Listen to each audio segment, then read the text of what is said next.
పోలవరము పట్టిసీమ లాంటి ఎత్తిపోతులు ఉండగా ఇప్పుడు బనకచెర్లని ఎందుకు ప్రపోజ్ చేస్తున్నారు అనేది చాలా ముఖ్యమైన పాయింట్. బనకచెర్ల ఎందుకయ్యా అని చెప్పేసానంటే ఒకటే విషయం చంద్రబాబు చెప్తూ ఉన్నారు. గోదావరి జలాల్ని కృష్ణా బేసిన్ కి తరలించిన తర్వాత అక్కడి నుంచి నాగార్జున సాగర్ రైట్ కెనాల్ నుంచి బొల్లాపల్లి రిజర్వాయర్ కి నీరు తరలించాలని, అక్కడి నుంచి 30 కిలోమీటర్ల పైగా టన్నెల్ మార్గంలో ఆ నీటిని బనకచెర్లకి మళ్లించాలి అనేది ఈ ప్రాజెక్టు ఉద్దేశం. ఎస్టిమేటెడ్ ఖర్చు అనేది ఇప్పుడు 80,000 కోట్లుగా చెప్తున్నారు. ఒకసారి ఇనీషియల్ ఎస్టిమేషన్ ఎంత ఉంది అంటే ఎంత పెరుగుతుందో అంచనా వేసుకోవచ్చు. కావాలంటే మీరు చూడండి, 20 ఏళ్ల నాడు పోలవరం ఇందిరా సాగర్ గా ఉన్నప్పుడు నిర్మాణంలో కదలిక వచ్చినప్పుడు ఎస్టిమేషన్స్ అనేవి కేవలం 16,000 కోట్లు. ఆ తర్వాత ఇప్పుడు పెరిగి 55-60,000 కోట్ల దగ్గర పోలవరం ఉండటం అనేది చూస్తున్నాం. అంటే ఈ లెక్కన ఆర్థికంగా బనకచెర్ల అనేది ఎంత పెద్ద ఐరావతమో అర్థం చేసుకోవచ్చు. అయితే ఇక్కడ చిత్రమైన కాంట్రడిక్షన్ ఏంటి అంటే ఇదే పోలవరం గురించి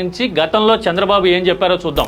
ఆన్ ద రికార్డ్ వివరాలు ఇవి. పోలవరం ప్రాజెక్టు కనుక పూర్తయితే రాష్ట్రంలో ప్రతి రిజర్వాయర్ ని నింపుకునే కెపాసిటీ రాష్ట్రానికి వస్తుందని, రాష్ట్రం కరువు రహితం అవుతుందని, 2 ఏళ్ల పాటు వర్షాలు లేకపోయినా కూడా పోలవరం ప్రాజెక్టు రాష్ట్రాన్ని సుభిక్షంగా నిలిపే కెపాసిటీ ఉన్న బహుళార్థ సాధక ప్రాజెక్టు. పోలవరం మనకి ఉంటే చాలు అన్ని ఉన్నట్టే అని చంద్రబాబు చేసిన పవర్ పాయింట్ ప్రెజెంటేషన్ ఇది మీరు చూస్తూ ఉన్నారు. 2027 నాటికి పోలవరం అందుబాటులోకి వస్తుంది, 100% పూర్తి చేస్తాము, పుష్కరాలే డెడ్ లైన్ అని లేటెస్ట్ గా చెప్తూ ఉన్నారు కదా. మరి 2 ఏళ్లలో పూర్తి అయిపోయేటప్పుడు చంద్రబాబు లెక్క ప్రకారమే పోలవరం రాష్ట్రాన్ని సుభిక్షం చేసేటప్పుడు మరి బనకచెర్ల ఎందుకు ప్రపోజ్ చేస్తున్నారు?